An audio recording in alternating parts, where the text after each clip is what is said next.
see. Mike. Good evening. This is the February 12th, 2020 meeting of the Moscow Planning and Zoning Commission. I'm sitting in for our chair, Wendy McClure, tonight, who we hope will be joining us by phone shortly. So welcome, everybody. First item on the agenda, approval of the minutes from January 22nd meeting. And Victoria had passed on a couple of corrections to Ann already. Any other corrections, deletions, additions? Okay, would somebody like to move to approve? I move the approval with corrections as submitted. Okay, Joel's Second. motion, Victoria's second. All in favor? Aye. Abstentions? And noes? Okay, we got it. Next item is public comment period for issues that are not on the agenda tonight or before City Council or Planning and Zoning Commission. If there's anybody in the audience that would care to come up and talk? Okay, well, thank you for joining us anyway. We'll move on to the next item. Approval of reasoned statement of relevant criteria and standards for the subdivision plat that we approved or recommended to the county, I believe it was last meeting. So, Mike, anything that we need to know about that? No, this is just the, like you said, the Darrell Paul subdivision plat on Trail Road that occurred last meeting, and just reflecting what the commission recommended, so. Okay, so motion to approve the relevant criteria and standards? Anybody? So moved. Oh, we'll Second. Okay. Nell's motion, Mike second. All in favor? Aye. Opposed? And abstentions? Okay, we got the RCS approved. The next item is, I just got a text from Wendy. She's wondering if you're going to call her, Ann. I texted her. Okay. About how to call in. I would like to make a couple quick comments before we start the small cell facilities ordinance discussion tonight. And I don't know, this is for kind of all of us and as well as anybody that is interested. We're going to take a pretty deliberate approach about this. There's a lot of interest, particularly with respect to the health-related issues. So we're going to split this up amongst two commissions. The Sustainable Environment Commission is going to deal with the health issues, and we'll deal with design, land use, siting kinds of issues here at Planning and Zoning. And then when Sustainable Environment comes back with recommendations, I think we'll all get together and then as a group move forward with the ordinance. The other thing, and Mike, you can kind of help me out here with this, I think that right now there seems to be an urgency to move fast, and I think maybe we need to slow the process down a little bit. I mean, an ordinance is going to take us, what, a year, maybe, as much as a year, 9 months to a year to move all the way through the process and the hearings. So I don't know that there's an urgency to make decisions right now, other than just continue the process and learning. And the other thing, I think, Wendy and I have been talking about this, I think we need to educate ourselves as commissioners, because this is a pretty complex issue on a variety of pieces of this. I'm glad that Sustainable Environment, now, Victoria, you're on that commission, aren't you? Yeah, I would mention that, I mean, once a month as opposed to we meeting two. Right, yeah. So people that are really concerned about the health issues want to make sure that they are able to address that with Sustainable Environment. But one of the things that Wendy had suggested was that maybe we individually take pieces of this and kind of, if there's a piece of the 5G issue that interests you, maybe study up on that particular part of it, and we'll kind of try to, we don't all have to read hundreds and hundreds of pages. Maybe we can kind of divide it up. So I'm kind of thinking, since Wendy won't be here, she'll be here for the, no, well, I'm getting ahead of myself. We're not going to have a meeting for the second one of February, and Wendy won't be here for the first one in March, nor will I. So we're kind of talking in terms of pushing some of these issues out to April a little bit. So just kind of as a heads up here of where we're going with this. So the other thing, Mike, did the Denver ordinance, did that go out to everybody? Did everybody get the copy of the Denver ordinance, or? I don't think so. I think Wendy just sent that amongst, I think you, Okay. myself, and her on that. But- That is a remarkable document. I think that at some point in time, we don't have to do it right away, but maybe we ought to get that sent out to the entire commission that you can kind of take a look at it. It's a lengthy document, and Yeah. it's going to take some time to get through it. But And majority of the standards contained in there is what we had crafted our ordinance off of, our draft ordinance. So a lot of the images that I had in the PowerPoint presentation came from there. came from there. So that was just to give you an idea of what that would look like. Okay. And that one is in effect in Denver? It is in effect in Denver, yeah. Okay. Yeah. So, and I, for folks that are concerned about the issue, and I know there is a lot of concern out there, I want to give assurances that we're going to be studying this, we're going to listen, there'll be ample opportunity for testimony at some point in time. And Hello? Hi, Rob. It's Wendy. I guess I didn't hear from you, but I just got Ann's email message. we were having phone problems here, Wendy. Hi. Hi. So yeah, good. I'm glad it wasn't my end. Okay. So we're just about to move into Mike's presentation on the 5G draft ordinance. We were just talking about how we're splitting this up with the sustainable environment, and the idea about kind of moving methodically and studying this up in pieces. So I don't know if you wanted to Perfect. add any to that. No, I think that's the approach that we should take, is to figure out how the areas of responsibility parcel out, and what the concerns are, so we can educate ourselves on the issues that concern us in particular. So. Exactly. Okay, that's super. Victoria? Yeah, so I just want to make a couple of comments. The only urgency that worries me is that there's nothing on the books if they showed up tomorrow. They're not showing up tomorrow, but there's nothing on the books, and that worries me. But on the other hand, it's a very deep subject, and I don't want to rush it. So you kind of have this balance game going here. I'm not thinking a year for the whole process, but I'm thinking it's going to take a while. I'm just trying to think of how long it's taken us to get all the way through. Some of the other things, And yeah, I know. particularly- And then the other thing is because it's in flux with the two district courts having overturned. So right. that means the rules are changing. Right. And we can't really nail this down if the rules are in flux. Or we, at least not thoroughly. I guess we can always nail it down and go back and change it later, but I don't like to set out a bunch Right. of codes that then, oh, well, now the rules have changed and we should Well, I think have that's done why. something different. And obviously, we can change, if we draft an ordinance and it's approved, and then there's a change in the rules, we can come back and The revisit that. problem is if somebody started to build something, Well, because I don't want to be grandfathering in the wrong things. T-Mobile and Sprint, who interestingly enough just had a merger approved in the last day or two, are talking in terms of a 2-year rollout.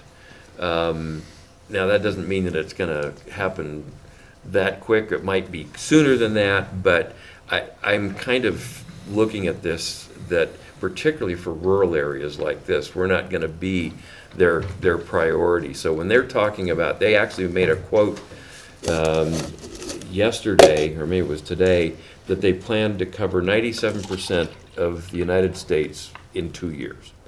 Well, I don't know if we're in that 97% or not, but that's a pretty ambitious schedule. And so I think we need to take I think we need the to. time that we need to take. So I just kind of wanted to lay that out there. And I know, Okay. Wendy, you certainly have been thinking that Yeah, I think we need to be thoughtful about this and thorough, and just I agree with you, Rob. I don't think that we're at the top of their priority list. Probably there's, more urban areas that will probably take priority, more users in one area or another. I mean, we don't want to delay forever, but I think we need to do it thoughtfully. So. Well, I think Victoria's point is also a good one, that we've got legal challenges out there. There could be a lot changing as we're moving forward, so we'll just Yeah, we'll exactly. Yeah. keep pushing forward on it. So I'm anyway, glad you brought it up, Yeah. because that was like top at the list. Where do we stand here? And so I'm glad you brought that up. Mike, how are you feeling? Because you got your finger on the button in that world better than I do. Yeah, I'm fine. I mean, I wasn't envisioning a year, but I was certainly envisioning taking our time and working Okay. through it. And I mean, like Rob said, there's really no urgency as far as getting it done within a month. I mean, I don't see any reason why we couldn't take the next few months and study it more and It's get not a getting really we want more of a succinct recommendation to council through the commission as well as sustainable environment, instead of maybe two recommendations. Yeah, we do coming have other forward. commissions So, to bring in. right, exactly. So we yeah, want to it- talk about that and get probably one unified recommendation for the council. So- Yeah, because, and that's a good point, that it's going to be council's decision ultimately. We'll be making recommendations, and I really like this approach, and I hadn't met or mentioned the tree commission, but that certainly needs to be factored in. But I like the fact that we've got these different commissions working on these issues, and then helping us with this unified approach. So anyway, I wanted to kind of lay that out for everybody so that we were all kind of on the same page. But Mike, it's all yours. Okay. Yeah, I mean, as you know, we've been forwarding quite a few articles and publications that members of the public have been sending out to us. And this is just one of them that was forwarded, I think dropped off to our office before, so we weren't able to send that out via email, but we said we'd send it, distribute it this next meeting, and so that's what we're doing, I think. This is from George Bedarian, and it's a little pamphlet that he has compiled.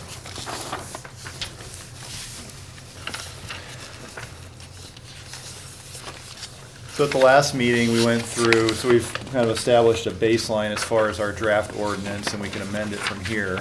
But we talked a little bit about just neighboring communities at the last meeting, and there was some public comment about things that they had in their ordinances that maybe we should look at. So we thought it'd be a good idea to go through Coleman's and then Lewiston's. And so I've attached those to your packet tonight, but we've got a kind of a small presentation here to go through.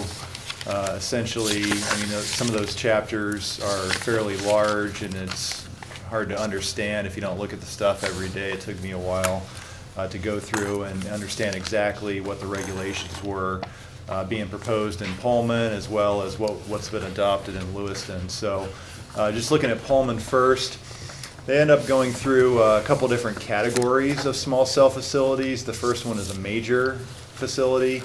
And they define that as any small cell that involves a substantial change as defined in this chapter, and we'll go into that in a minute. A minor small cell facility is really kind of a minor modification to an existing tower or base station that does not substantially change the physical dimensions of the tower or base station. It also includes co-location of new transmission equipment, removal of transmission equipment, or replacement of transmission equipment. So if we recall from last meeting, a lot of times when we refer to co-location, there doesn't necessarily have to be an existing antenna on the tower. It could be a new antenna on a standalone tower like a light pole, and that's still called co-location. So looking at the minor small cell facility, so in Pullman, it's proposed to be permitted in all zoning districts. So that'll be reviewed administratively by staff in accordance with the section that they have inserted in the telecommunications code regarding all the specifics with the shot clock and things like that. And I wanted to just maybe touch briefly on that. If you noticed in Lewiston and Pullman, they've really thoroughly detailed that process that the FCC's dictated with their order. And I think that's something that, what we have to abide by, but something we maybe don't necessarily want in our code, because it could change in the future, and then all of a sudden we're going to be out of compliance in two different sections. And so when we reviewed that, we really didn't see any reason why we needed to state that again in the code. I mean, all the cellular providers would know what the shot clock is and the fees, that they dictate. And so as of right now, we're proposing to leave all that language and verbiage about those requirements out of our code, because they're dictated by the FCC. That makes sense, yeah.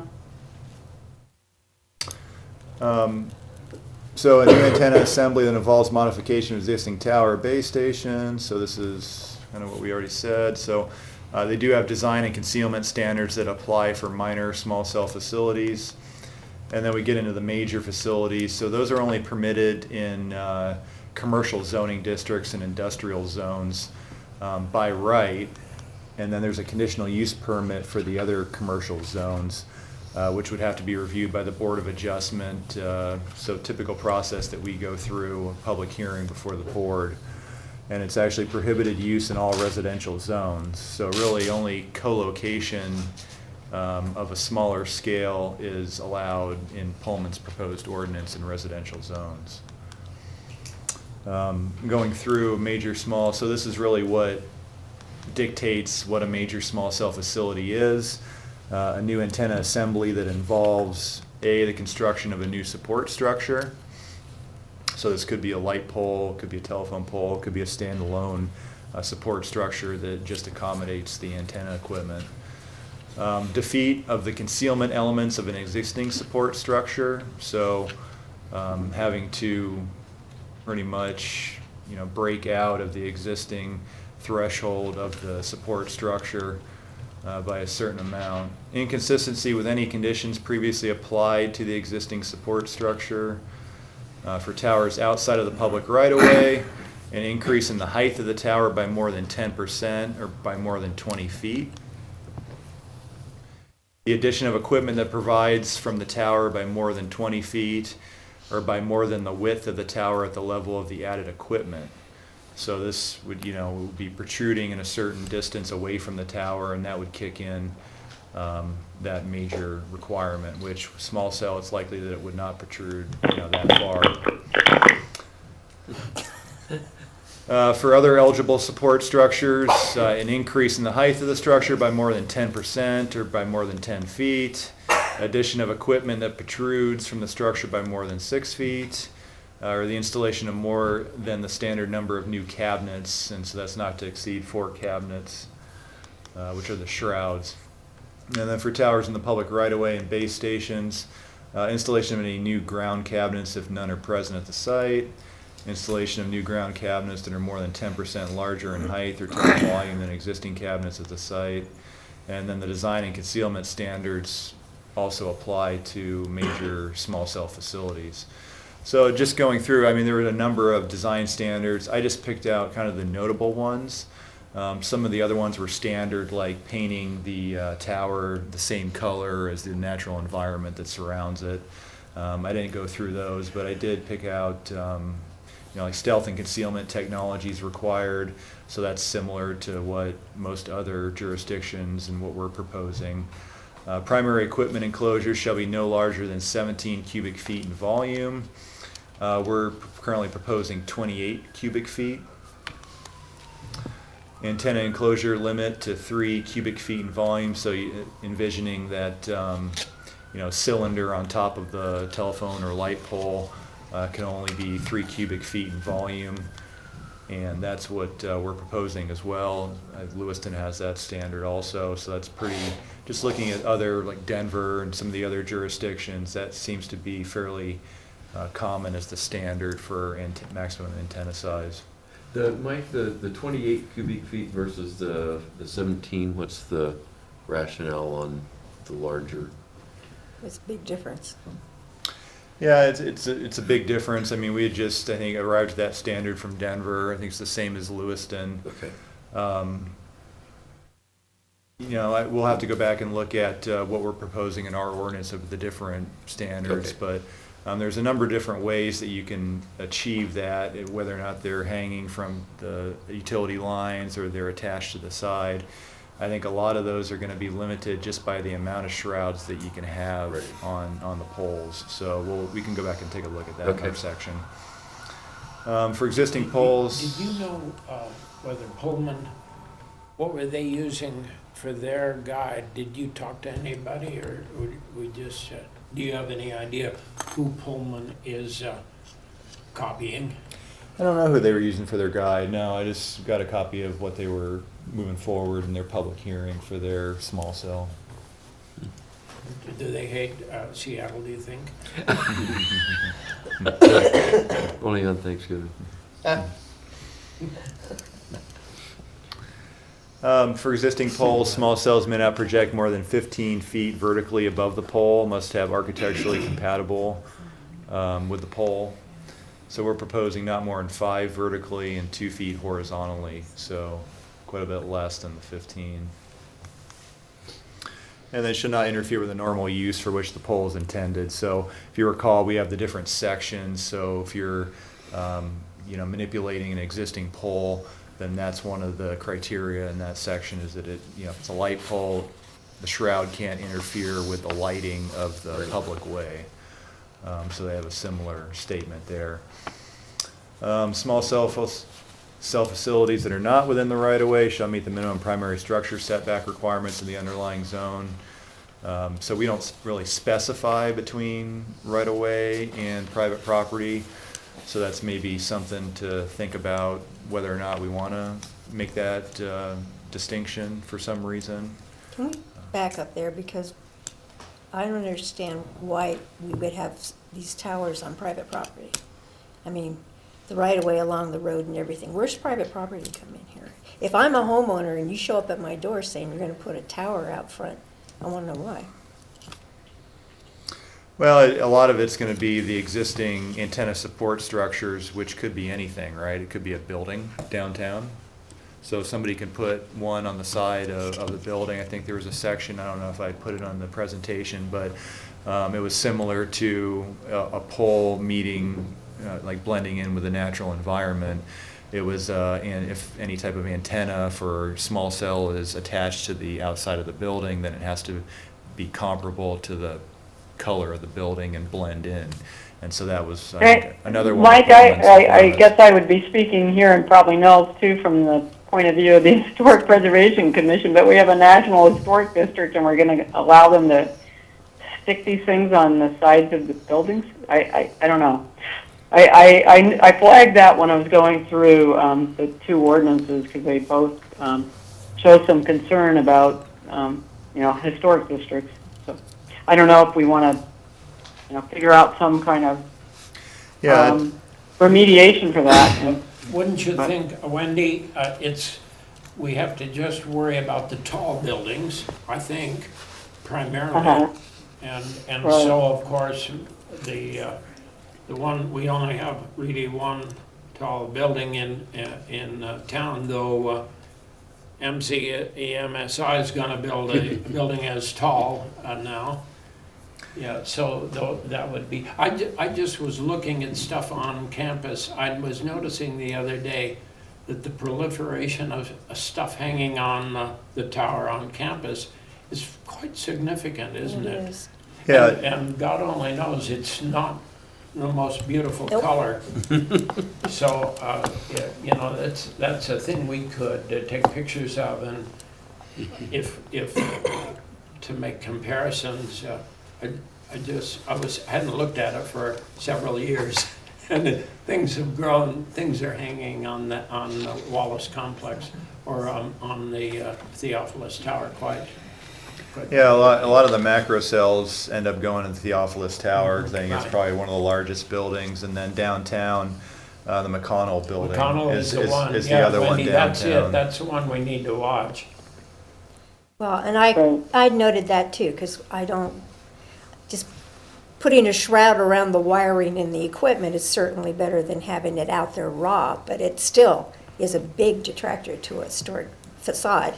And one of the things that two of these cities brought up was if it's on the roof, then you also have to have it screened, not, because, you know, you can look all over, I can look at the Dumas condos, you can look all over campus and, you know, when they have the piping and stuff that for their labs and things, and all these buildings have these pipes coming up, and I don't want to see a bunch of stuff like that either from the ground. I want to see it screened, so we didn't see any of that. And wasn't one of the challenges to the FCC regulations, because it specified that you couldn't use historic preservation as a way to not approve No. these, so I guess, well, that'll probably be in the mix at some point in time. But that was a recent FCC, that was a little guideline, and our present government is, might have a flaw or two. Well, yeah, with the order, you know, the district court of appeals decision that I think recently overturned the environmental policy review as well as the Historic Preservation Act review, you know, that really only applies to federal projects or projects that receive federal funding. Okay. So that component of those, you know, of that order that got overturned was just for those two aspects, but it all only relates to federal projects, okay. or if Yeah, you I receive think federal that's right. funding. Okay. So it doesn't really, I mean, I think it's partially significant to the order, but as far as affecting us in some way, it doesn't really do that. Yeah, that's a good clarification. Hey, hang on just a sec. Yes, ma'am. I just wanted to say that the 5 whatever, equipment stations are only 30 to 50 feet off the ground, so really the tall building isn't an issue. They're placed like 500 feet apart throughout a city, and they're at a way lower level because they're going after different airwaves than. Correct. Yeah. So, yeah, so it may not matter about tall buildings or not. Okay, thank you. Mike? Yeah, I mean, that could be the concern, that instead of putting them on top of the roofs, now they'll be trying to put them on the side of the buildings Right. just to maintain that height level. Yeah. So I think that was their concern with Pullman's Okay. as far as regulating the facade. Okay, good, thanks. And then also Pullman goes on to say that small cell facilities should not be permitted inside a public park, public monument, or private holding located within a public park or public monument.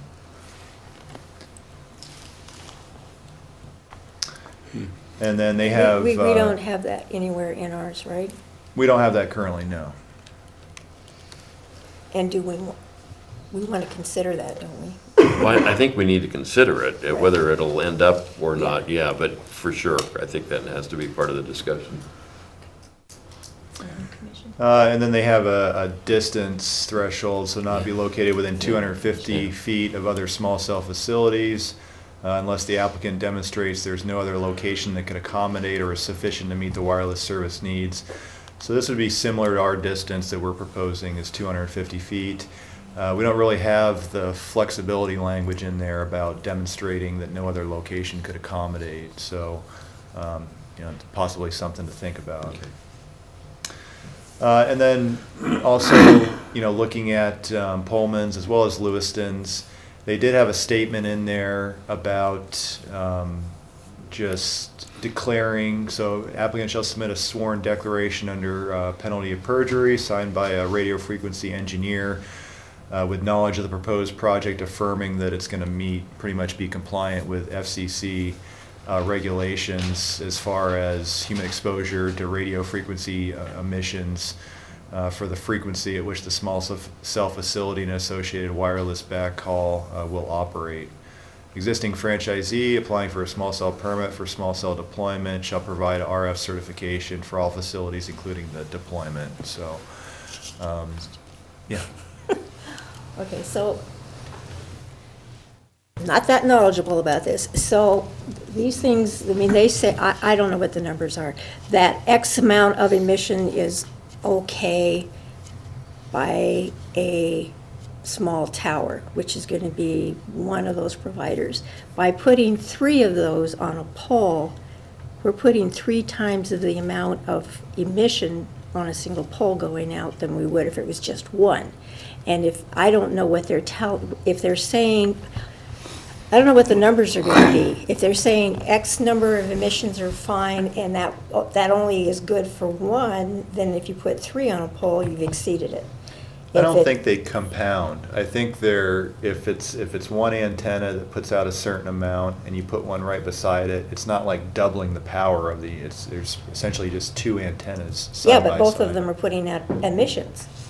They are. Each one is putting out an emission. If A is putting out X number of emissions, B is also going to put out Y number, it's the same But- amount. But what Mike is saying, it's not additive. It's the same frequency that's going out. It probably would have different coverage, but I don't think about frequencies. but But this that's is. something, if there was a co-location, any type of new antenna, they'd require a permit, right? Regardless of whether you had to go through a conditional use permit or if it was just allowed. So that would be part of it if, obviously they're supposed to comply anyway with FCC requirements.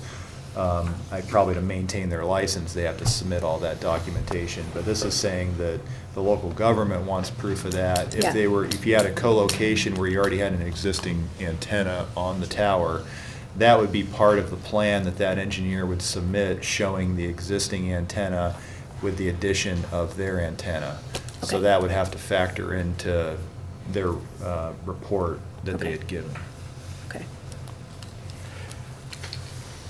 So that's something I currently don't have in our ordinance, so I think that, probably with the health concerns, that's one thing that we're at least able to verify whether or not, you think that the levels that the FCC set back in the 90s are sufficient or not. That's really what we have to go off of, and that's one way to determine that they meet those Yeah. standards. And then moving on to Lewiston. So they go through, immediately, they don't draw distinctions between large or, major or minor. They just have a definition, which is fairly similar to our proposed definition of small cells and small wireless facilities. So it means any of the following. Yeah, no, They passed theirs already, Lewiston has, yeah. Has? Yeah. and Pullman is proposed to the council or not proposed yet to the council? I think it's at Planning and Zoning, so they had a hearing in December, and there was a large amount of public comment, and I believe that was tabled until February, and I don't know if they've Late February. okay, so it's still upcoming. So So Lewiston's it's really eager beavers, huh? Or don't care about some things? When they were going through the process, I wasn't really following it, so Yeah, I didn't yeah. know how I much didn't see opposition they anything had. in- I didn't see anything in the news I about didn't it. either. Okay, thanks. So the small cell facilities are defined as facilities that are mounted on structures 50 feet or less in height, including their antennas, which matches our proposed height limit, are mounted on structures no more than 10% taller than other adjacent structures, do not extend existing structures on which they are located to a height of more than 50 feet or by more than 10%, whichever is greater. And then each antenna associated with deployment, excluding associated antenna equipment, is no more than 3 cubic feet in volume, which is similar to Pullman and what we're proposing there. And then looking at all the other ancillary equipment, including the shroud, they have 28 cubic feet, which is the number that we're proposing for the ancillary equipment. Facilities do not require antenna structure registration under federal law. Facilities are not located on tribal land, as defined under federal law, and the facilities do not result in human exposure to radio frequency radiation in excess of the applicable safety standards specified by feds. And so it's, this one's fairly similar to what we're proposing, except for the tribal land, since they're more affected by tribal land in Lewiston. Distributed antenna systems and small cells are allowed in all zones, provided the applicant complies with all federal laws and state laws and requirements and structural industry standards.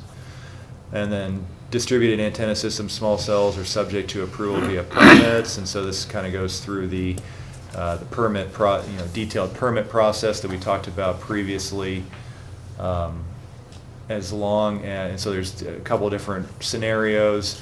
If you meet the height limit, then it's just allowed by right. If you exceed the height limit, you need a waiver. And that's what they call that, is a waiver instead of going through a conditional use permit for those applications. And so there's the table. So in residential zones, maximum is 40 feet. Central business is 40 feet as well. They have Norma Hill Heritage Overlay, and stealth design is required on all of those, as well as any other historic districts that they have. There's a footnote here. So stealth design is subject to approval of Historic Preservation Commission and must comply with general requirements set forth, which is further on in the section of that code. They have so the Historic Preservation Commission down in Lewiston for the Norma Hill Heritage Overlay Zone, they don't have mandatory requirements. I think it's a volunteer program, but they are required to get certificates of appropriateness from the Historic Preservation Commission. But I believe that it's not regulatory, it's more of a recommendation on that. And then commercial zones, saying they can go up to 120 feet, mixed-use zones 90 feet. I think this just incorporates some of the macro cells that are going up that tall. So if, like we talked about before, if you have a small cell, it's not going to be 100 feet in the air. So they have a similar compliance report about an Idaho licensed professional engineer verifying that it's going to meet the RF emissions that are emanating out of the device to be compliant with federal requirements. So certificate of appropriateness and alternative use permits. So this is the section where they go through the heritage overlay in the historic district shall be required to obtain a certificate of appropriateness from the Historic Preservation Commission so that the stealth design blends into the historic districts in accordance with code requirements for new construction. So any small cell proposed to be located in the historic district shall be subject to additional regulations governing those areas, including securing a certificate of appropriateness when required. And Mike, this is kind of what I was referring to actually earlier, was, looking at having a Historic Preservation Commission look at something similar. Okay. Yeah. Yeah, sorry, I just jump in, but. Yeah, no. And that was really, so, Lewiston doesn't really go into a whole lot of detail about shroud, maximum shroud size and antenna size and different scenarios where you're utilizing an existing light pole or telephone pole. So they really, kind of bare bones regulations compared to, I guess, what we're proposing in our draft as well as what Pullman has within theirs. And then I did, since Victoria brought up last time, I think we were talking about the tree canopy issue, and you thought you saw something in Mill Valley's ordinance that maybe pertained to that. I think I found what you were thinking of. I found it. Yeah, I think that was me, Mike. When we talked on the phone, there's a graphic that shows locating away from the trees. Is that what you're talking about? I think that may have been Denver. There was like there's a paragraph in Mill Valleys that says that, I've got it on the screen here, prior to the issuance of a building permit, the applicant shall obtain zoning administrator's approval of a tree protection plan prepared by a certified arborist.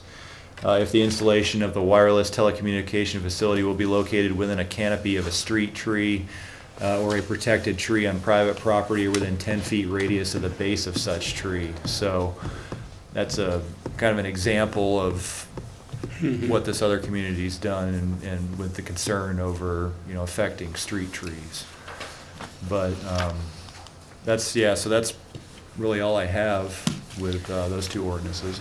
I want to bring up both Lewiston and Mill Valley stressed not holding city and commissioners legally open to being sued by people.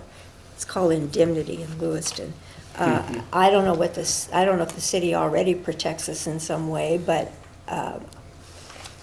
I went to the talk on campus at the law building, and at the end, there was the question asked, what are some of the things that we can do? And of course, they say, talk to your counselors and talk to your commissioners. And one of the things said was, you could sue the commissioners that come up with these things.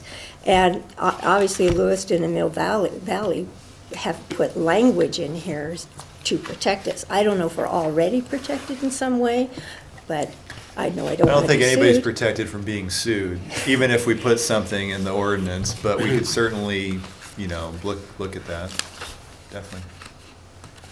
That would One, be good. one of, and I think that certainly the city probably has insurance that would represent a commissioner or a counselor if they were sued over an official act. Like Mike says, you can sue anybody, but whether or not it would have standing, but I think we ought to at least have the city attorney weigh in on Yeah, whether that would be Yeah. appropriate. So, Mike, one of the other comments that I was going to make that I really liked about the Denver ordinance was for every example that they had of a different type of tower and arrangement, they had a picture that says this design is unacceptable, this design is acceptable. And it was really an informative graphic. They actually had, some were photographs, some were drawings, but it really highlighted, I'd like to see us at least talk about that as a possibility, because some of them were pretty decent looking and some of them were really ugly. And so if we have concern about the historic districts or just other issues, I think as we're dealing with the design and land use issues, that it was helpful, so. Okay, anything else that anybody, David, did I see you raise your hand back there, or? I was gonna help answer about Pullman, but Mike Ray Got it. got it. Okay, super, thank you. So, anything else for Mike before we move ahead? Okay, great job. I think that we're just gonna keep moving on this, and I think we're learning a lot, and I certainly encourage everybody to study your hearts out on this, because we're gonna get a lot of questions about it over the time, so. Okay, so next item up, Mike, you're up again. This is the draft subdivision code review.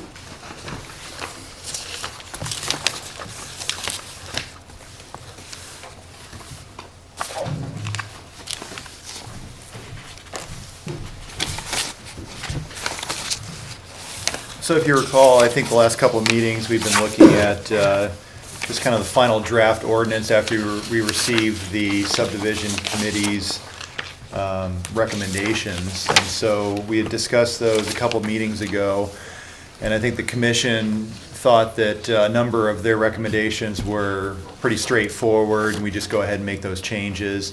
And then we had kind of discussed at length a number of additional recommendations, and I think tentatively decided on which direction we wanted to go, which I've reflected in the draft ordinance. But we kind of want to revisit those a little bit, just to make sure, to give you a little bit of time to think about it. And then one of the recommendations was just to add a small sentence at the end of block length, and I think that spurred a conversation about, our 660-foot maximum block length and whether or not we want to change that in some fashion. And I know Nell's, I think, passed out a sheet for everybody, but I've also kind of gone through and got some aerials of different areas of town and different areas of subdivisions, and I've got just what the block lengths are in these different areas are. So I thought we'd go through and look at those, but really the section is, so this is how it currently reads, with maximum block length shall be no longer than 660 feet. longer blocks may be approved by the city where specific unique conditions such as topography, street network in the subject area, or other such conditions dictate a longer block length is necessary and will not adversely impact circulation and street network connectivity. So the other half of this is, implementing our pedestrian and bicycle pathways if the block exceeds that. So the last half is where block lengths exceed 660 feet, pedestrian and bicycle walkway connections shall be provided to mitigate the impact upon pedestrians and cyclists in accordance with this code. Such pedestrian walkway connections shall be located along desirable routes to nearby parks, schools, commercial services, and other similar pedestrian destinations. So we started it out kind of in the Fort Russell area. This is just a couple block or two away. I think Russell School here to the west. I think these were the neighborhoods or the blocks that Nels was talking about last time. We have about the smallest ones in town. These are 300 feet. So this one's perfectly square between Adams and Van Buren and First and A. Further to the east, almost the same size, got a little bit longer horizontally here, 375, 300 north-south. A little further to the east, closer to East City Park. Once again, 300 on that east-west, but the north-south, we've cut out a street here, so we've got 450 feet running north-south from 1st down to 3rd Street.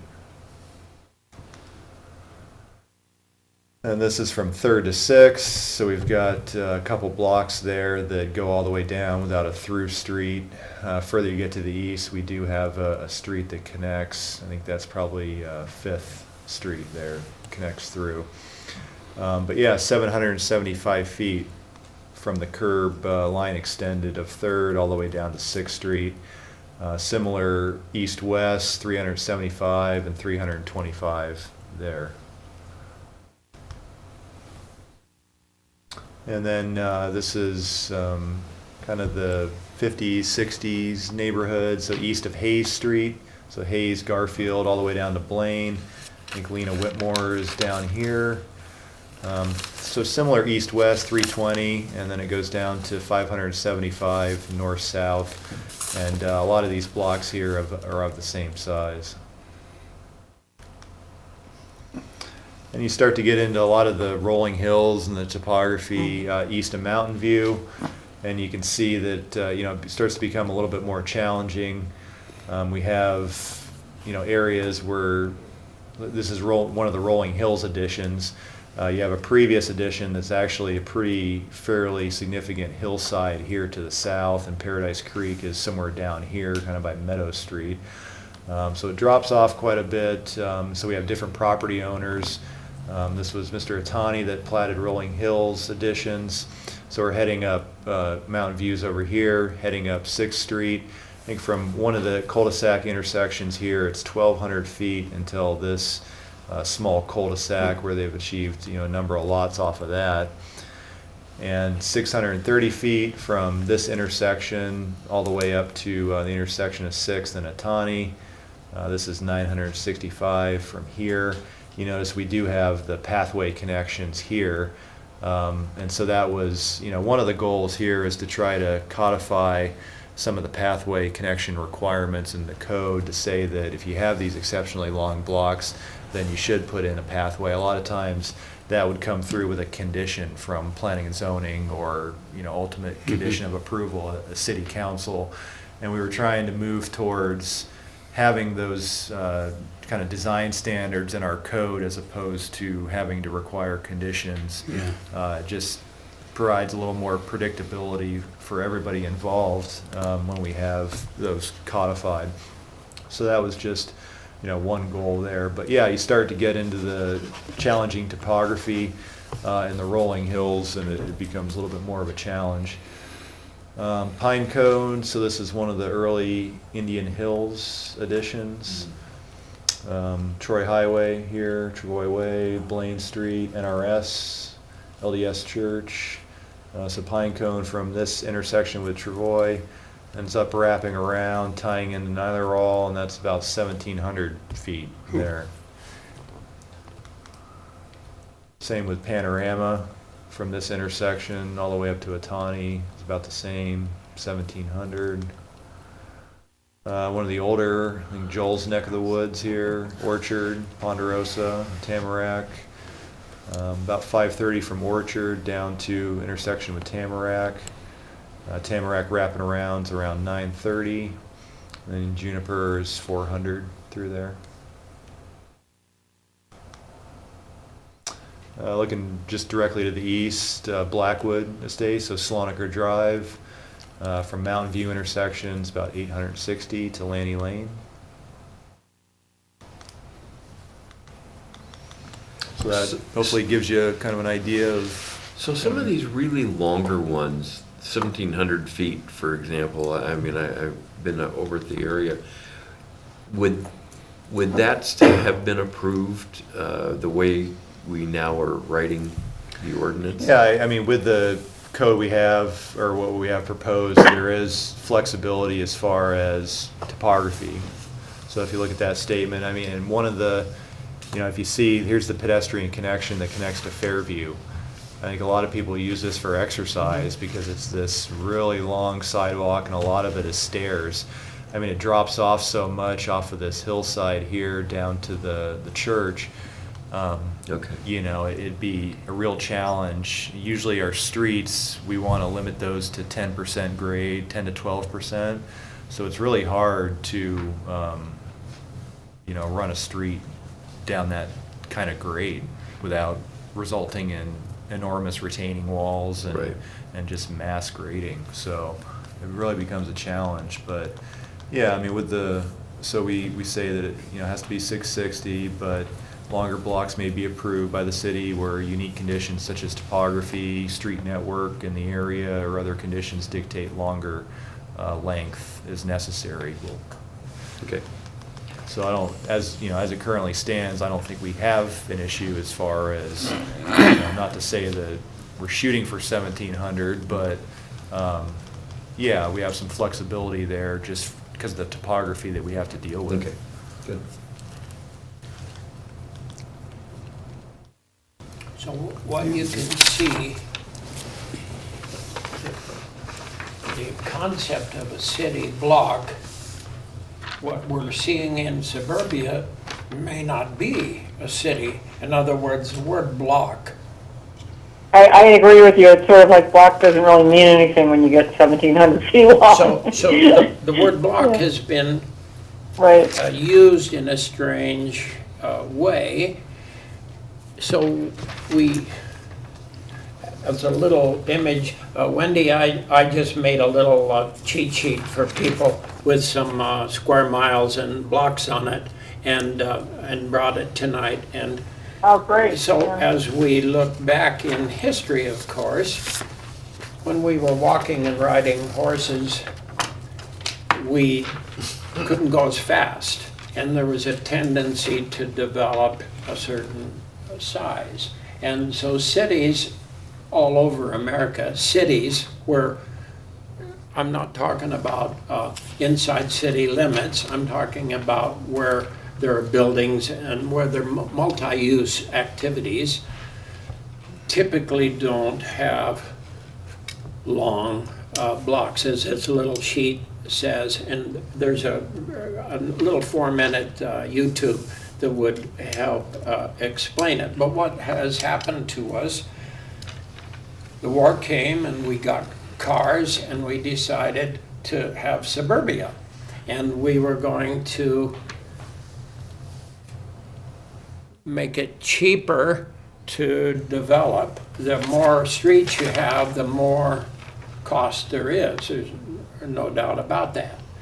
And yet we continue to act like we are paying allegiance to walking and bicycling.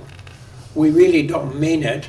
I mean, there's a lady over here who does a lot of walking, I know, and there's a few of us who walk, but mostly we just get in our car and rip. And so it doesn't matter, 1,700 feet, who cares? I'm going 35 miles an hour. So the concept is just to try and get us to think about how we should encourage development. And we understand, I think all of us understand that when we build in the hills, the bets are kind of off because it's really difficult to just throw a grid on top of a hill. And so many of the things when we get out past Mountain View, we see larger lengths. And everybody out there is driving. In fact, if you're walking out there, people think your car broke down. I mean, no one would walk in suburbia by and large. And just to point that out, as you go past Blaine Street, just talking about the history of our development, as you go past Blaine, between Blaine and Mountain View, there are no sidewalks. Yeah. Who's gonna walk? The concept was, what do you mean walk? We've got cars, we don't walk. And that means that little Susie and Billy Joe are playing in the street because there's no sidewalk to play on. And Grandma, if she's going to take a walk, she has to walk in the street too. So you see that, what happened in the 70s and 80s, and then we've kind of revised our thinking and decided, gee, sidewalks aren't that bad. And so now we require sidewalks again, even in our developments. But the question continues to be, what's the ideal way to go? It's not immoral to have a 600-foot block, and as Mike has shown, we have many places where if that's a block, that long thing, and so you see these four little deals, just kind of takes you through time. Back in the 1800s, as you build a city, it was all going to be a block, and certainly New York is an odd one to talk about, so we probably shouldn't do it, but even their 900-foot blocks are 250 or 270 the other direction. The other way. So that there's a tendency to, walk on the on those particular kinds of streets. Well, the commercial faces are on the short side and the residential Exactly. traditionally. Yeah. Was on the row houses were on the length, on the long Can I ask you a question? Yes, side. please.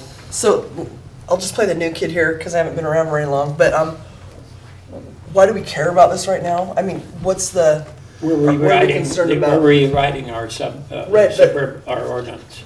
Sure, but I guess I'm asking, why does it matter how big it is, and what's the overall? I'm just looking for context. What's the the overall goal? why. That's what I was. Yeah, there we Is go. it for bikes? Is it for cars? Is it? Well, a lot of it's for parking? walkability. I mean, you don't want Walkability. these enormous blocks where you have to drive everywhere and you're not able to walk from place to place. It provides connections between neighborhoods,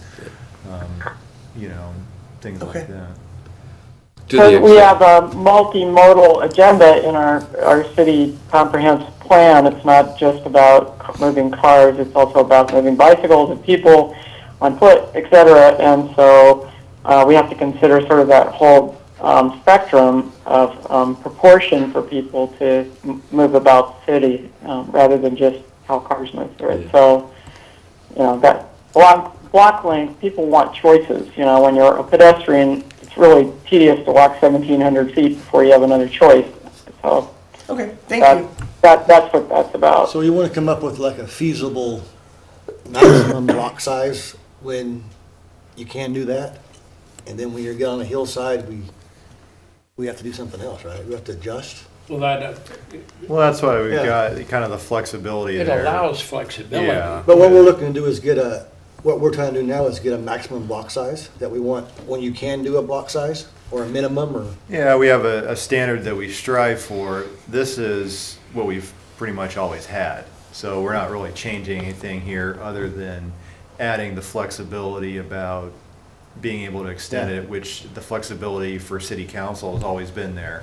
Really, city council can deviate from any of our subdivision standards at any time during an approval. So it's always been there. We're just stating it, and then we're adding this separate section at the end that talks about the bicycle and pedestrian connectivity if it does exceed the 660. so that we have those options and are able to get from one area to the other without having to drive. So I guess one comment I have is if just as devil's advocate, like if we're talking about making blocks like that, we like the idea of smaller blocks. The other side of that is and having, you know, bicycle, pedestrian traffic, everything on there. But we keep making our roads bigger and bigger and bigger and wider and taking up, having these huge roads with parking on both sides and everything. But if we're talking about making blocks smaller and roads ginormous, aren't we talking about like no land left to put actually buildings on? I mean, that's the issue I see. I mean, as being from the other side, trying to make this work and trying to do something that works good as far as, and it's part of it, like, that's why we've done a PUD, just so we can try and get some of the roads smaller so it is more intimate. I mean, that's what we're after, right? I mean, Right. everybody keeps bringing up Fort Russell. I mean, everybody loves it there, but have you guys seen sidewalk to sidewalk, how much roads there are? I mean, there's no place to park. You can't get through after the snow is going through, so I guess we're like trying to apply everything in some virtual world that doesn't work. That's what I kind of feel like. And I ride my bike downtown quite a little bit from my place. And so if the block's 660 feet, I ride a block, 660 feet. Well, if we're gonna make these blocks 325 feet, now I'm riding 2 blocks, but I'm still going the same distance to get downtown. I mean, we live, we're kind of up behind Moscow Building Supply up in that area. So it's a half a mile to get down to the businesses, and it's a half a mile home. Whether it's 10 blocks or 8 blocks or 15 blocks really is moot. And our neighborhood is plumb full of people that walk and bike and visit. We're on a cul-de-sac, so there's no through traffic unless somebody's lost and tries to make it through traffic. So it's a little bit of a quandary, and a lot of discussion can be made, but if you just make the blocks narrower, instead of going 10 blocks to get to where I needed to go, I'm now going 14 blocks because we are using narrower blocks. Ultimately, the distance becomes the same. One of the things that's helpful in the graphic is you can kind of see, we're looking at trying to develop a balanced approach here, but Right. if you look over at one of the graphics that you had, you could see, and it kind of to the point that Rich was making, you could see that if you had required, there was I think over near Rolling Hills, 1,200 feet or something like that, you could see that if you had required a through street there, you would be taking developable land away from that, and so it does, in some respects, it could become a economic issue for the developer. So again, we're trying to, flexibility is that you can balance that out with, but you got to have a baseline somewhere. So it seems like We've used that 600 for a long time.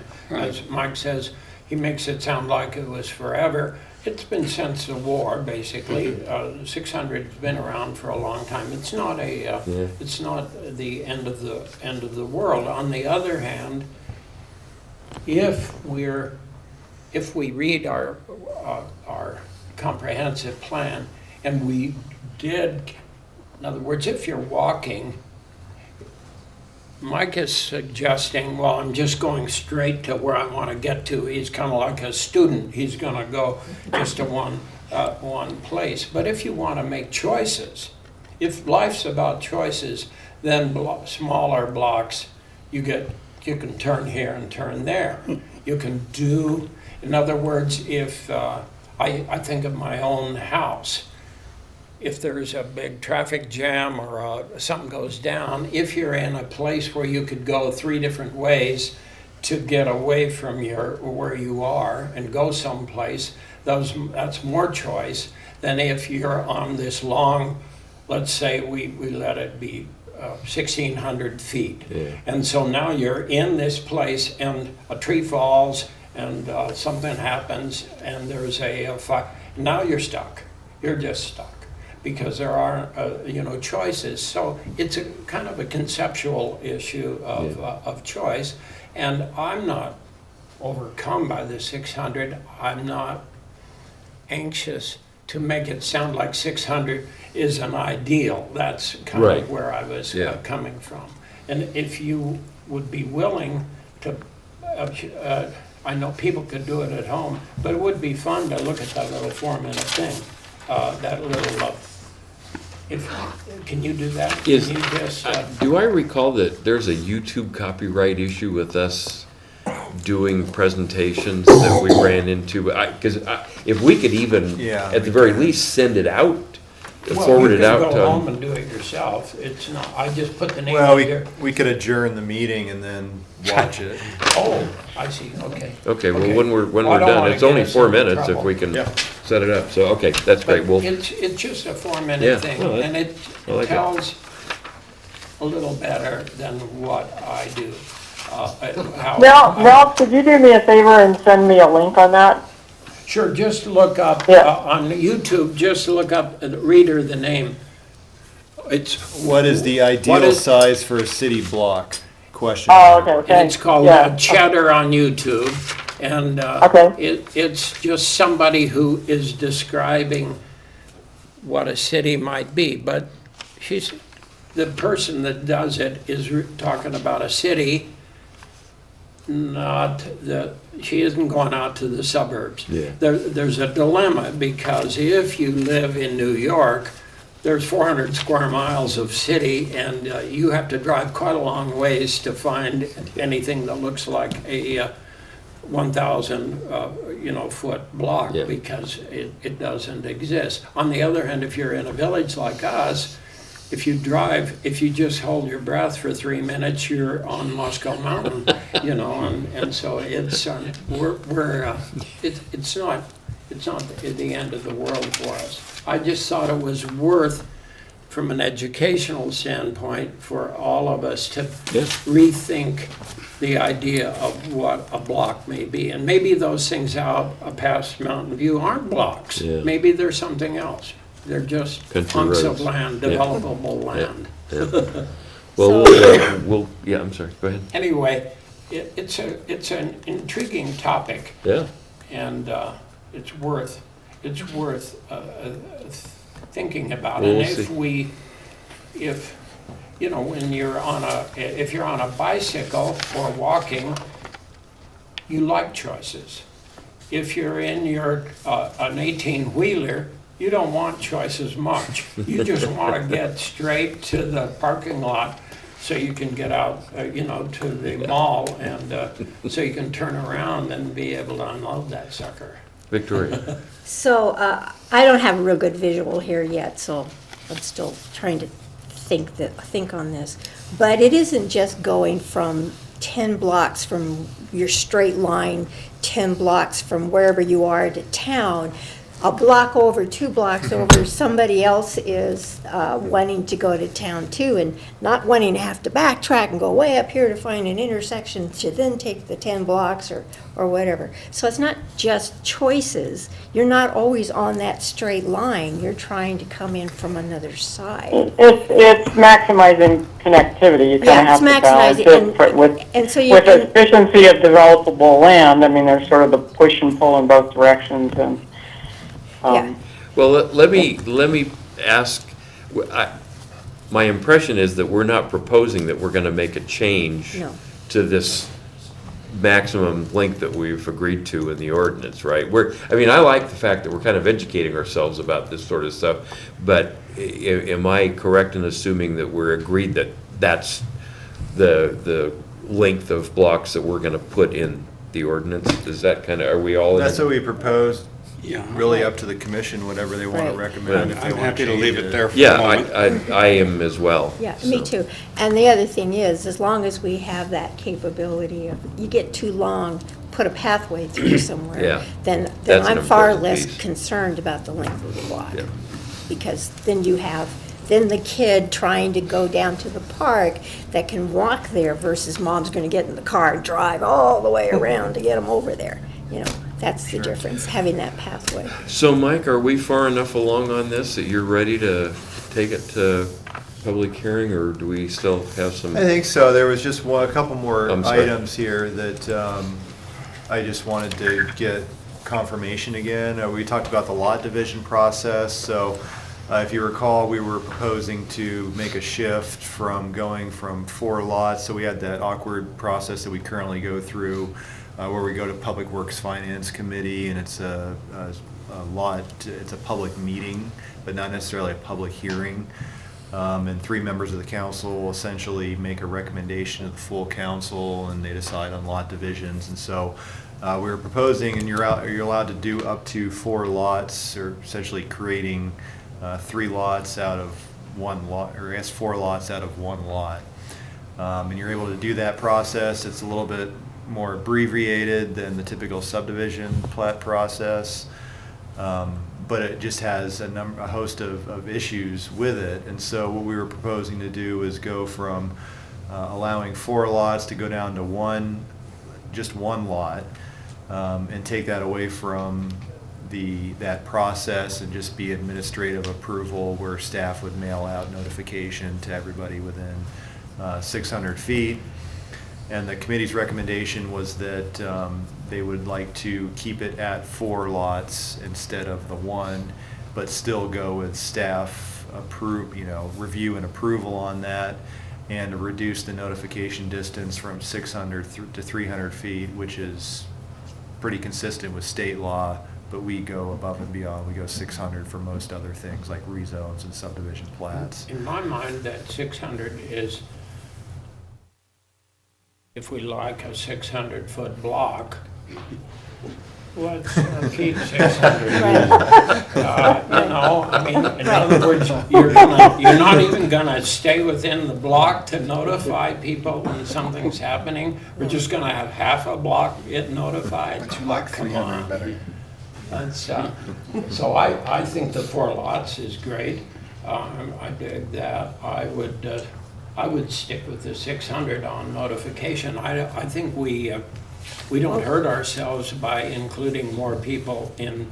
People tend not to come out to these meetings anyway, I presume. I think that was kind of the basis for why going from 6 to 300 is that the history of it is that you rarely have anybody that is coming that's Well, beyond that. maybe if we would go to 600, keep it at 6, you at least invite a few other You people. invite more people, so.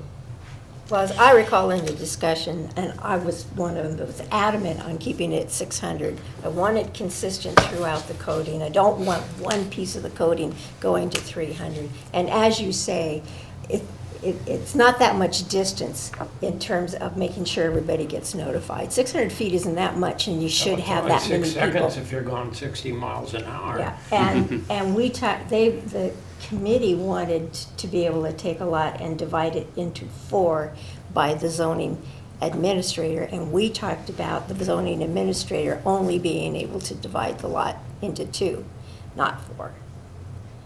And because, as you said, it starts to sound like a subdivision. As you start going to, now you can just divide it up into 4, and it depends a lot what that 4 is. But, so those were the 2 things that the committee recommended that we did not agree with, and I still don't agree with them. So, David, you had something that you wanted to? I did for the previous issue, so if you want to finish on this piece before I go, Okay. you can. So I'm not recalling that conversation, but maybe we need to before we start talking about it. I'm agreeing with Victoria Yeah, on that. I remember this conversation. Well, and I also watch these back on TV, so. So 2 versus, so what we're saying is that we prefer 2 versus the 4 and stay at 600. Yep. Is that? What we said was we are comfortable with the zoning administrator, and you were more comfortable. You were comfortable doing either, but more comfortable if you were only making 1 division on a lot, not 4, or up to 4. Yeah, I think the comment was that if it's shifting to just, the zoning administrator deciding on it, it seems like 4 lots seems like a lot for myself or a designee to decide on. It has a larger effect, I think, Yep. on the neighborhood. we were comfortable with one additional lot. Right. But if we landed somewhere in between there, I think it just gives staff more responsibility. And so whether or not that's a good thing or a bad thing, I guess it'd be up to you to I decide. want public input. Hands down, I want public input. I trust you. Well, I may trust you, but I still want public input. And I go to a lot of these meetings, and when there's a lot division, there are usually at least one or two neighbors that show up, sometimes more. Yeah. So it is not right to say that nobody ever shows up for these. There usually are. So what, I think we need to give Mike some direction here. Are we wanting to say, let's go to the 2 and stay at 600? Is that? Well, right now, what we had talked about before was the committee's recommendation that we stick to 4, but go ahead and make all the other amendments as far as shifting it to administrative approval. After our discussion last time, it sounded like you didn't want to accept that recommendation. You wanted to stick to what we had proposed in the ordinance. So that's the way I've left it. Oh, okay. So there's really no changes. I Okay. just Right. wanted to, since we. It's in here that way. Since there was some, kind of differing opinions. Right. Some people it sounded like you decided that was maybe the direction you wanted to go, but you wanted to think about it a little bit more. And so that's why I'm just bringing it So- back to make sure that's really what we want to do. Wendy, you were on the subcommittee. Is that, you want to weigh in on this? Well, I would prefer to just keep it as a maximum of 2 lots, one for, it's just, there were staff reasons that were, Mike could reiterate what they are, but it just seems like 4 becomes truly a subdivision. But I was a minority on the committee. Remember, there were 3 developers on it, so I just mostly listened, but it wasn't something I really was excited about going to 4. So I thought we should stay with fewer than that. So. Okay. All right, well, I think we may not all agree on it, but right now, the way we've drafted it is 2 and 600. Right, yeah. Yeah, okay, so at So, least yeah, it's as we drafted. move forward. I guess I agree with the way it's, I thought last time Yeah. the consensus was pretty much to keep it at 2 or to, rather than 4, but Is that 2 additional? No. maybe my One Just additional. split it. recollection isn't correct, so I don't know. Pretty much taking a lot and dividing it in half. I do have, I have a hard time not speaking up a little bit. One thing I think everybody needs to take into consideration is as knowing a lot of people and that do these sort of things, by making things more and more difficult in the city of Moscow, people are going out, and I think that's counterproductive as far as the city goes. That's just my opinion. So forcing people to do more subdivisions, more sprawl, if you will, out in the county, I think that's counterproductive. Just want to say that. Well, those lots still have to meet all other standards in terms of size and, So you would like yeah, 4. No, I guess I'm think 2 looking is a at good compromise. lot sizes within the city of Moscow and maybe even the city, zone of city impact. How many lots are there that you could divide up and keep the required minimum lot sizes? And I may. Yeah, that's really a lot of what you're looking for is just that the lots you're creating are meeting the minimum lot size and minimum lot width. And everybody knows where the property lines are when you have an engineer surveying it. That you have a record of survey. Yeah. I think that what it comes down to, our large concern is just when you start to have these lot divisions that are extending public rights away, like a public street, that you start to have the issues. So I don't know that we necessarily have an issue if we were to say that you can create 2 additional lots off of 1 lot, as long as there's not like an extension of a public street right away, because that's when you start to run into just the, up at the county recorder's office when they have the record of all the subdivision plats. I mean, it's a pretty clear record of the fabric of the city.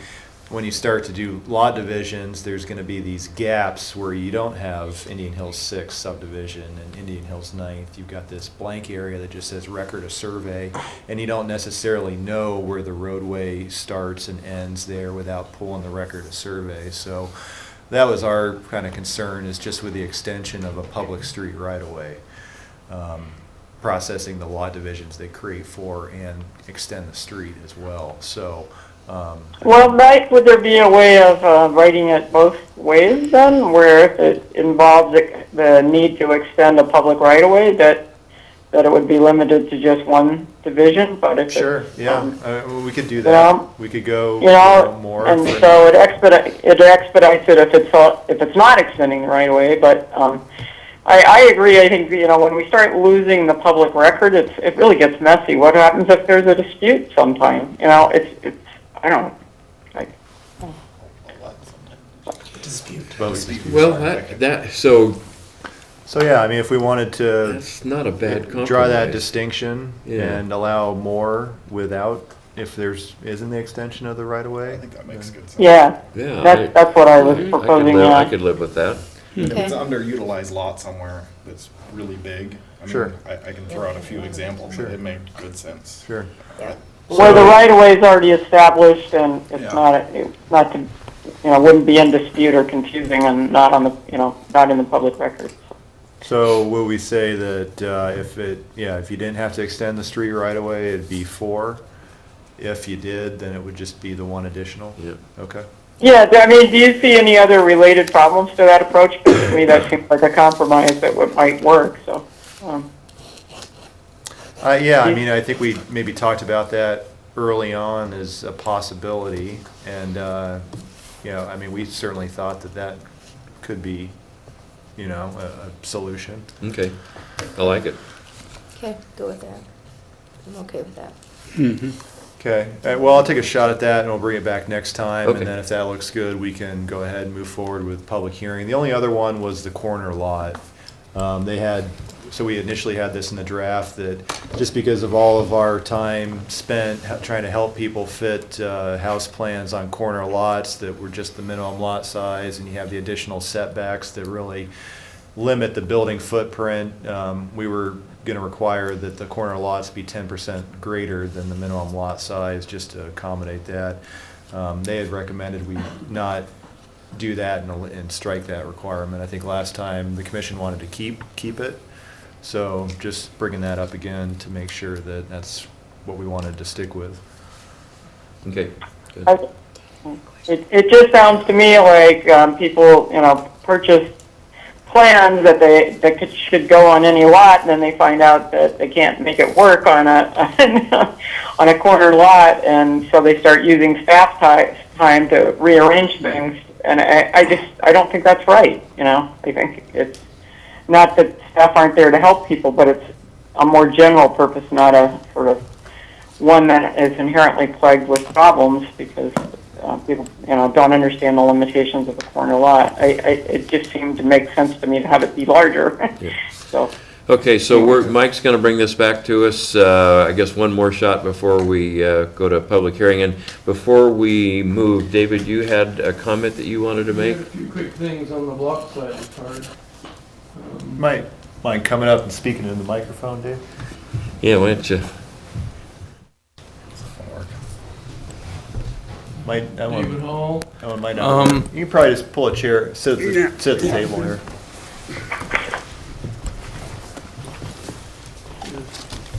Couple of quick things. I don't, basically agreeing with the two gentlemen on the corner, so I don't know as well as most other people, but two 600-foot or one 1,200-foot block seems no better for bikers or pedestrians if it introduces nothing interesting for them to go see. And I think sidewalks for pedestrians are more important than more roads. I don't think we need more roads just because we want more roads and it takes out space for other things. If a kid can't cross the street, you go around the sidewalk, it restricts his or her travel. If you have short blocks, you can't go very far. If you have long blocks, you can go farther and still not cross the street safely. I don't know if they do that anymore. You probably have to be helicopter parents more and be in a 5-foot leash, but it's not the way it was when I was growing up. And then going to council for a decision for exemption, it seems they've got a lot on their plate. If they have to take time and have a hearing on an exemption or something, it may not be that momentous. Maybe it can be decided by some other lower Well, I think that's what entity. It'd be part of the process. Right. if- When the subdivision plat went Seems like they forward. got a lot of stuff, Yeah. so Super. that was my quick Okay, ideas. thanks, David, appreciate it. And I don't know if you need her Yeah, yes, ma'am. official name for the record, Yeah. but a little on that topic as well. Yeah, come on up. Thank you. I've heard enough time hearing. I'm Roberta Radovich, and my husband's brother was down in the Oakland fire and lost his home and his animals because blocks were very long. There was very little ability for people to make more than one choice getting out, and they couldn't get out in time in terms of getting vehicles out. So I do recommend that thought to be included. And the other thing I wanted to mention with regard to these little walkways and block lengths, I've spent quite some time in Gardnerville, Nevada, where they have these subdivisions that have very long blocks. And then in between certain houses, they'll have a walkway, 4 feet wide, that goes just between the houses. What I experienced there was that's the most unfriendly and unwalkable town because of how long the blocks are and how difficult it was to make a nice walk to the downtown. But also, if there were high walls on either side of those little 4-foot pathways where you couldn't see into somebody's yard, but you could be trapped in there with some undesirable person, and it would be a ways before you could come out. I wasn't comfortable as a walker there either. So I would be looking at wall height in those situations that would allow a little bit more I don't think thought to that, safety there. and I'm not sure that we've gotten into that design element of those pathways and walkways, but I appreciate your But the your actual input. fact that there were pathways instead of solely long blocks Yeah. was a big improvement. Yeah, well, and that's what we're trying to do with this particular one, so. That good. was all I Thank had you to very feed much. in. Appreciate Thank it. you. And you'll have ample opportunity to comment during the public hearing process as well, so. Okay, Mike, is that, we're good with that? So, Can I talk about one more? We're talking about the whole ordinance now, right? So I guess the one thing after going through this, as far as the big parkland dedication change, I guess I just wanted to bring it up. We're taking out what I see as a real advantage and a real big area of where you can get parkland. What we used to have, sorry, I gotta flip between these two. So we took out, Can you give us a page number when you get there? you got it? And I completely follow the train of thought here, but I just have some concerns with it. So as far as commercial zoning district, we used to have a 9%, and now it's to 0. Is that accurate? There's 0 commercial, there's no parkland dedication, Yeah, for commercial, any commercial development, and that's, I understand the train of thought that we don't want to park yeah, next to. those are the mall. the table on the left is what we had, what we're proposing. The table on the right is what we currently have. Okay, so I guess I see that, so on our higher density stuff, so on R4, it's moved all the way up to 12%. Our R3 is now at 8%, R2 6, R1 5, and but so as far as like looking from the developer standpoint, right? Like Moscow hasn't seen a big development for quite a few, like what I consider a big development for a lot of years. I mean, as far as a big tract of land actually split up like in something that makes sense as far as you know, there's not a lot of big flat spots left really, but I mean, as far as looking into the future, if somebody takes a big chunk of land and splits off a bunch of commercial property, a bunch of, I mean, like, I can't remember when that one was done, the 90s, right? North of War Moscow. bonnet and- Yeah, rodeo and, okay. and all those in there. Like, when that happened, right, along the highway, all of where Moscow Building Supply is and, you know, the rodeo mall and all that stuff, I mean, that's all commercial, right? So there would be zero parkland dedication for those areas. But at the same time, you get over to R2, is it all R3 and R2, all in those areas? So Yeah. that would be a higher proportion, but we no longer have what I view as the biggest parcels of land that have the most value. There's no parkland dedication for that anymore, where they aren't gonna take the most valuable land and try and give that for parkland dedication, right? I mean, they're gonna try and give land that makes more sense around the houses, that sort of stuff. So it makes sense that I mean, to me, I just think we should think about that those huge parcels of land were not getting any parkland dedication, but if there's a small section of R4 or something, we're having a high proportion off of that. And I'm just not sure. I'm not sure where these numbers came from. I mean, was it from some other cities or something? But Well, the idea was just to reflect the typical density that you're able to achieve out of those zones and the typical, so they have like the National Parks and Rec Association puts out, you know, how much parkland you should have per population. And so it's to kind of further reflect that if you have an R4 zone, you should provide higher parkland dedication because you're gonna have 5 times the amount of people as opposed to like an R1 zone. Yeah. So that was trying to put together that kind of a graduated scale depending upon the residential zones. We wanted to we would propose to take the commercial zones out because, I mean, those are commercial areas that you don't necessarily have residential development, although you could But possibly. even like in Alturas, right, there's like a little park there, and I mean. Yeah, and that was, that's- because we Because of we this, previously yeah. had that parkland dedication. I'm just so- thinking, I guess, on like a bigger scale, it'd be nice for them to even have to kick in more land, but in the residential aspect. And and I also see, like, if there's a big parcel of land and something big commercial wants to go on it, I mean, is there, I didn't look specifically for it, but I've just thought of this, is there a, like a buyout or something for parkland dedication? Yeah, there's a fee in lieu of it. You know, it went from being the developer's option to now it's the city council option Okay. for So, fee in lieu. well, I guess I'm also looking at, okay, if we have some big commercial tract that wants to take some huge piece of land, I mean, why wouldn't we want them to donate some parkland money? Yeah, I don't know. I'm inclined to agree. That was, yeah. Open space, limited amounts of open space is all we're talking about, would still be good in the middle of a commercial area. Yeah, and I guess I look at it as, I mean, we haven't had a big development in a while, but in Yeah. my mind, I keep thinking about big ones, and Yeah. if I was to arrange a perfect city, right, what would I want? And like, might as well have everybody chip into the public spaces.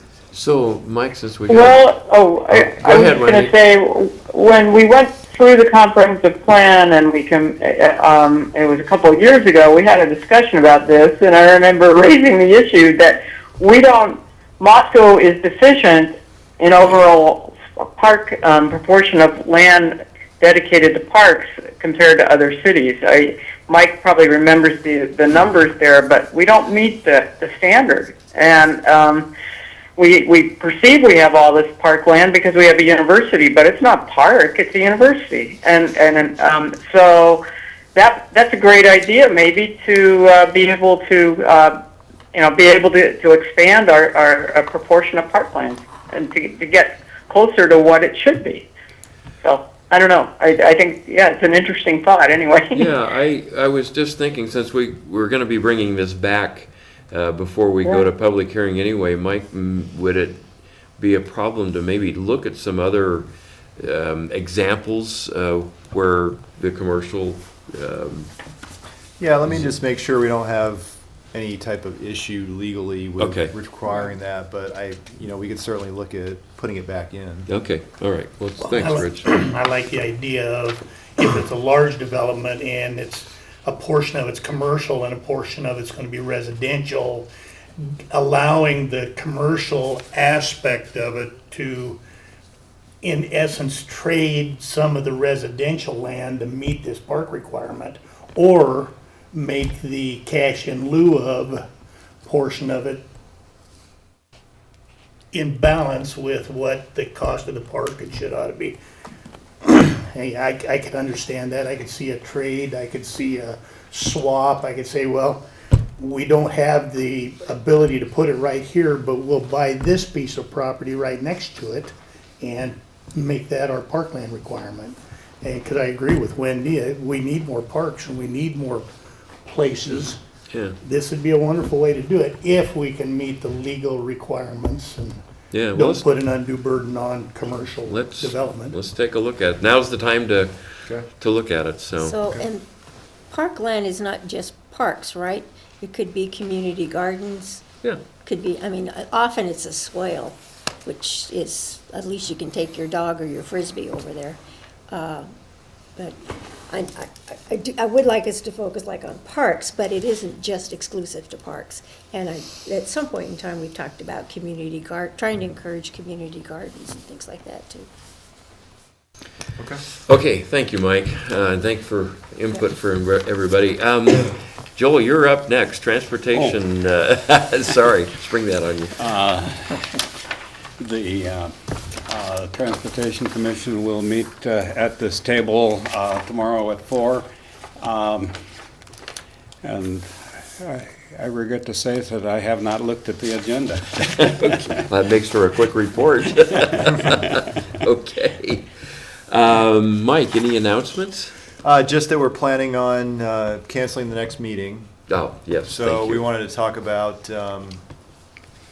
first meeting in March, I think Wendy and Rob are both gonna be gone. We are both I gone. expect to be here on the, Okay. what is it, 13th? The 11th, I believe, March 11th. March 11th, yeah. Yeah, I expect to be here. Okay, so Joel, if you wouldn't mind running Okay. the meeting, and then Mike, I think you were looking at the potential of a public hearing?